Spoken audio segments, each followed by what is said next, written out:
श्री कृष्णाय नमः, श्री गोपीचंद वल्लभाय नमः, श्रीमदाचार्य चरण कमलेभ्ये नमः, श्री गुसाई जी परम दयालवे नमः, श्री गुरुवे नमः, अपने माथे बिराजता सेव्य स्वरूपाय नमः।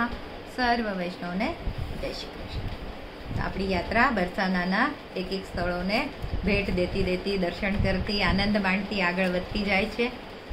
तो गहेवरवंदना जे बेठकजी छे ए बेठकजीનું ચરિત્ર આજે આપણે જોઈશું।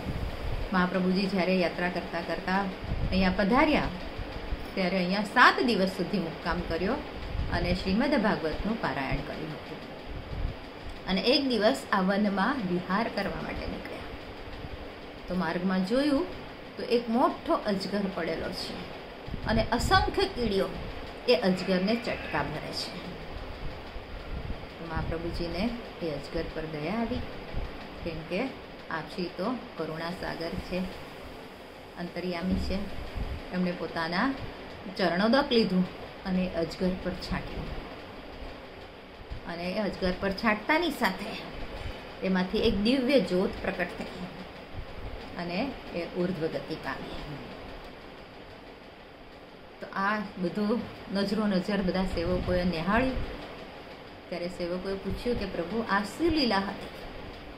ત્યારે મહાપ્રભુજીએ ખુલાસો કર્યો કે આ અજગર જે છે એ પૂર્વજન્મમાં વૃંદાવનના એક મંદિરનો મહંત હતો।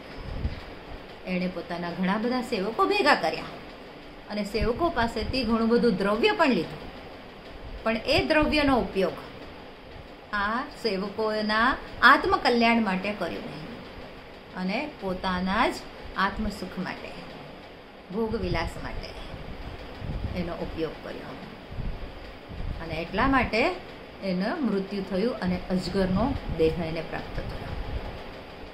અને આ બધા શિષ્યો કીડી બન્યા પોતાનું વેર વાળવા માટે, એટલે એને ચટકા ભરે છે। એટલે ક્યારે પણ એવી રીતે બીજાના દ્રવ્યોથી પોતાનો ભોગ વિલાસ નહીં કરવો। આ રીતે મહાપ્રભુજી એમને બધો ખુલાસો કર્યો અને આ આપણો બરસાનાનો પહેલો દિવસ પૂરો થયો। હવે બીજો દિવસ રાતના તો બધાએ સુંદર રાસલીલા તો માણી જ, દાનલીલા અને માનલીલાનો સુંદર પદોનું ગાન કર્યું બ્રજ ભક્તોએ અને સુંદર બધાને મનોરંજન કરાવડાવ્યું। બીજે દિવસે યાત્રા સવારે પોતાનું નિત્યકર્મ પૂરું કરી આગળ નીકળી છે અને અંજનવન સુધી આગળ યાત્રા પહોંચી। તો અંજનવન શું કામ? તો આ સ્થાન પર ઠાકોરજીએ સ્વામિનીજીના આંખમાં અંજન કર્યું હતું, એટલે કે કાજળ આંજ્યું હતું, એટલા માટે આ સ્થાનનું નામ અંજનવન પડેલું છે। અને ત્યાંથી લગભગ 3 કિલોમીટર આગળ જઈએ તો કરહલા નામનું એક સ્થાન આવે છે। તો આ કરહલામાં ખાસ રાસલીલાની શરૂઆત થઈ છે। અહીંયા રાસધારીના 2 ગ્રુપ છે, એટલે 2 યુથ છે, મહેલવાળા અને હવેલીવાળા, એવી રીતે 2 યુથ માટે આ સ્થાન પ્રસિદ્ધ છે। અને ત્યાં ઘર ઘરમાં શ્રીનાથજીના મુકુટ બિરાજે છે, કૃષ્ણકુંડ આવેલું છે, ગુસાઈજી, મહાપ્રભુજી અને ગોકુળનાથજીના બેઠકજી આવેલા છે। અને રાધાજીની જે મુખ્ય સખી છે, અષ્ટસખીઓ એમાંની મુખ્ય સખી લલિતાજી, તો લલિતાજીનું આ જન્મસ્થાન છે અને એને વૃષભાનજીનું ઉપવન પણ કહેવામાં આવે છે। અહીંયા ઠાકોરજીએ દધી લીલા કરી હતી અને બાજુમાં જ કરહલાની કદમખંડી પણ આવેલી છે। ત્યાં હોળી ખેલનો પણ સુંદર મનોરથ ઉજવવામાં આવે છે। અને એકવાર શું થયું કે સ્વામિનીજીએ પોતાની બધી સખીઓને આજ્ઞા કરી કે કરહલ્લા એટલે આક્રમણ કરો, આક્રમણ। એટલે બધી સખીઓએ તો ચારે તરફથી ઠાકોરજીને ઘેરી લીધા અને અચાનકથી એમના ઉપર આક્રમણ કર્યું અને એમનું મુખ રંગી દીધું અને શૃંગાર એમને ધારણ કરાવડાવ્યા।